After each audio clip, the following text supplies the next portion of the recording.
Pour vous parler des applications de la Chromecast, différentes de la vidéo YouTube, je veux dire, je vous ai installé un dispositif un petit peu particulier pour que vous puissiez voir un peu jusqu'où on peut aller. Alors ici j'ai un adaptateur qui permet d'avoir 3 entrées HDMI sur un seul écran. Donc on imagine par exemple, là c'est ma Chromecast numéro 3 qui s'appelle Salon. Donc on imagine cette Chromecast dans le salon. L'autre s'appelle, si je clique dessus, Mini Machine. On pourrait l'appeler cuisine, séjour, chambre, ce qu'on veut. Donc là c'est le labo. On a les deux qui sont en parallèle, qui fonctionnent donc sur le même réseau Wi-Fi que le reste de mes machines, donc sur le réseau qui s'appelle Labo Mini Machine. Donc voilà, on imagine un dispositif où les deux sont dans des pièces différentes, il n'y a pas de sens d'envoyer les deux sur le même écran évidemment. Je vais retourner dans le salon, voilà, et je vais lancer une première appli et on va tout de suite parler d'un truc assez important qui est donc l'arrivée de télé annexes sur l'univers, dans notre paysage on va dire télé, sans passer par des box. Ici je suis sur la Red Bull TV, la Red Bull TV qui est donc une télé à la gloire du sport extrême, etc. Financé, tout ce qui va être financé par Red Bull. Donc je vais lancer une vidéo au pif, je vais la Chromecaster en cliquant sur la petite icône, je choisis ici Mini Machine ou Salon, je vais choisir Salon, et donc on a le flux qui passe de mon Wi-Fi jusqu'à la télé, sans passer évidemment par la tablette qui joue encore une fois le rôle uniquement de télécommande. Donc voilà, j'ai ma première vidéo qui se met en place. Il y a un peu de buffer pour éviter d'avoir des soucis de transfert ou que ça hache pendant la vidéo. C'est la première application. Et en parallèle, je vais changer de Chromecast. En parallèle, donc là je suis retourné sur Mini Machine, le labo, et je vais lancer une autre appli.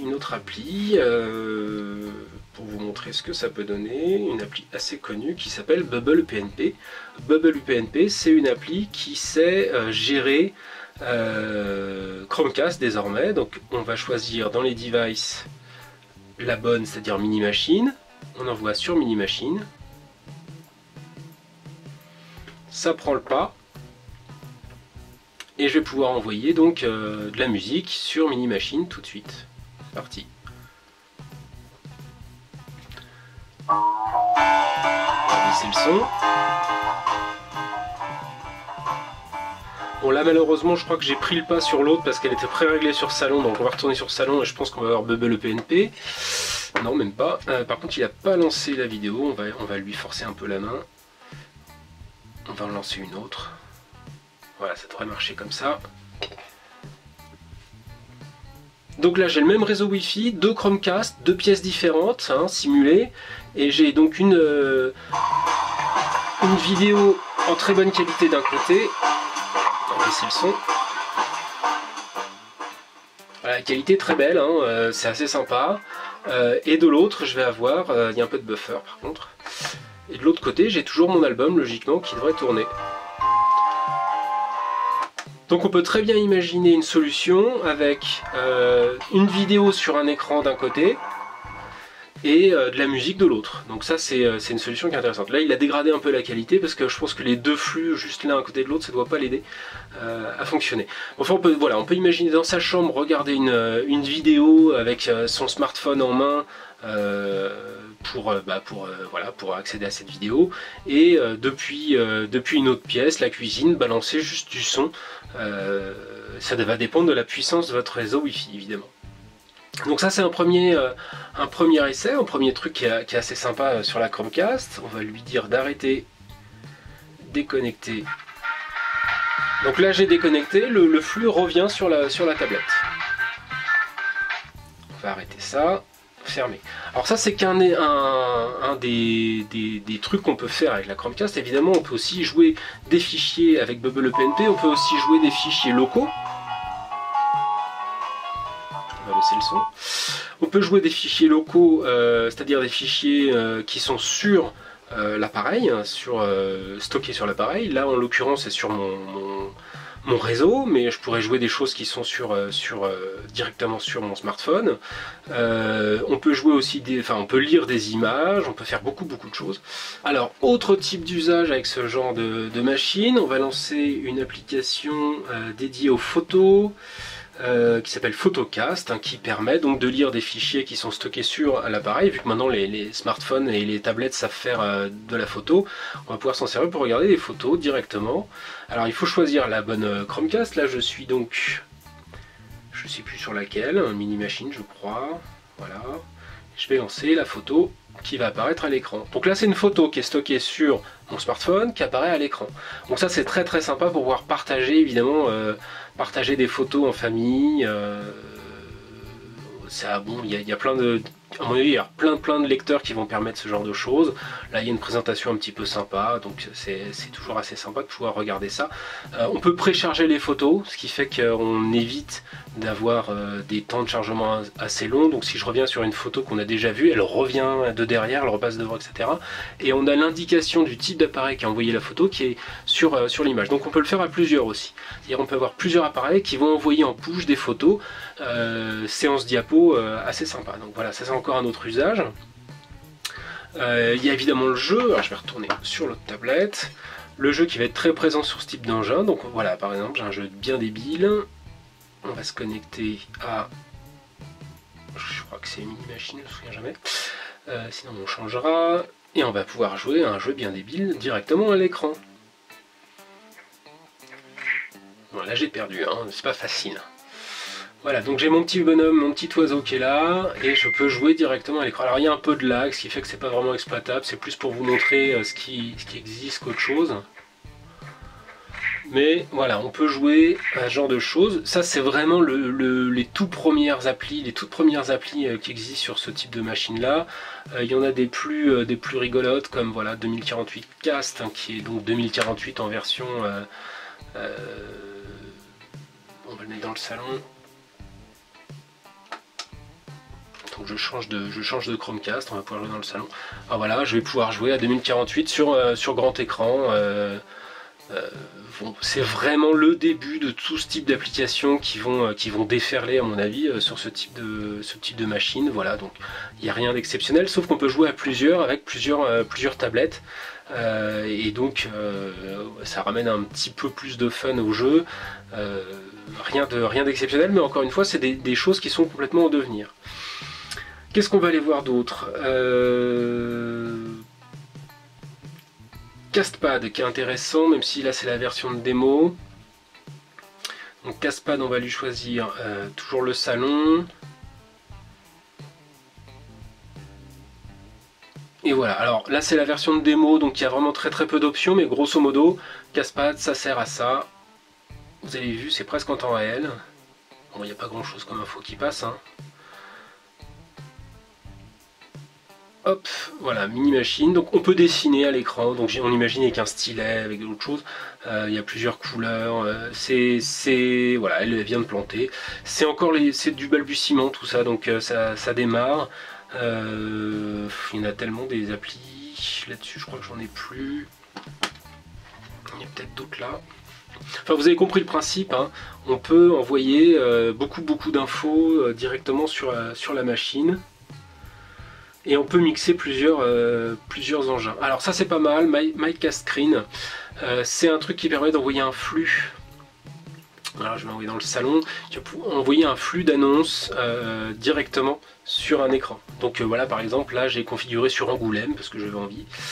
C'est parti. Ça se met à jour gentiment.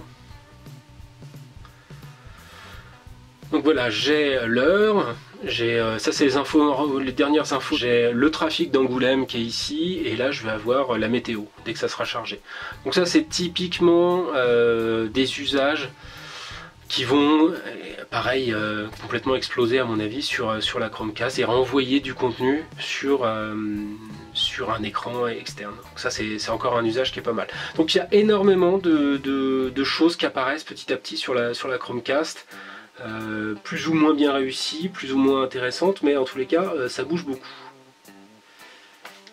Je vais voir si j'ai pas un dernier truc à vous montrer, même si la vidéo est déjà un peu longue, c'est toujours intéressant de montrer les usages.